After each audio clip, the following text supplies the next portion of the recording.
Alright guys, you're probably wondering why I'm so nice. And the reason why I'm nice like that, and maybe you're thinking I'm stupid or a doormat, but the reason why I'm nice about the guy that rejected me, even though he said just to wait, is because some people have really crazy reasons why they do things, right?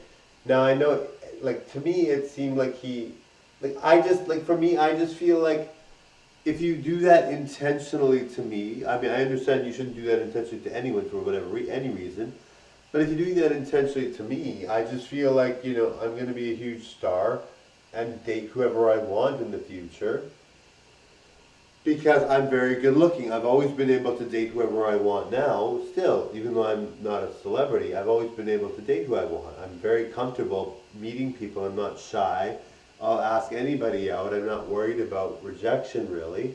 And I don't care. I'm not the kind of person that's going to be like, oh my God, that person rejected me. I always find reasons why that person is not good enough for me because maybe they're not necessarily my type or they'll grow to be a different looking person than they are now, which would be very different from what I want to have. Or I'll just say whatever, anything. Maybe they won't age well, maybe they don't like a belief I have, or they don't like anything, something about me. And I justify it because I know that I know that people that are in their right mind will date me. I know that people in their right mind will date me if they're good looking enough or they're happy or whatever. They don't have to be, well, of course I like good looking people, but I mean, that's just what I like, right? So if they're good looking enough, I know they'll date me eventually or they'll like me if they're as good looking as they show themselves to be, right? So yeah, so I mean, I'm not really concerned. So to me, people are like, well, you're too nice. Why would you even give him a second chance if he asked?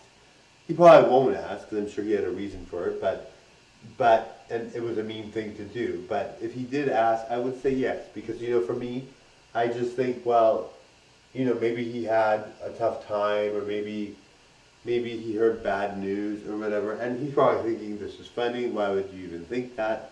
But in general, I'm just like that, right? I really believe that people don't do things on purpose sometimes. Not always, maybe he's a total jerk and he did it on purpose. So what, right? Doesn't affect me really. I'm going to still keep looking. I'm going to still try to find someone good. I'm still going to try to find a guy or a girl that I like a lot. But it's not really a huge deal really. But in general, people are like, well, you let him get away with it. Well, I don't know him. First off, it was going to be a one-nighter. I can't say more about that. But it was going to be a one-nighter. So I thought, well, what's the big deal? And I mean, with one-nighters, it really isn't a big deal, right? A lot of people are like, why did this person ghost me? Why did this person just send me a text? Why did they not send me a text to leave me? Why did they cancel on their date 10 million times?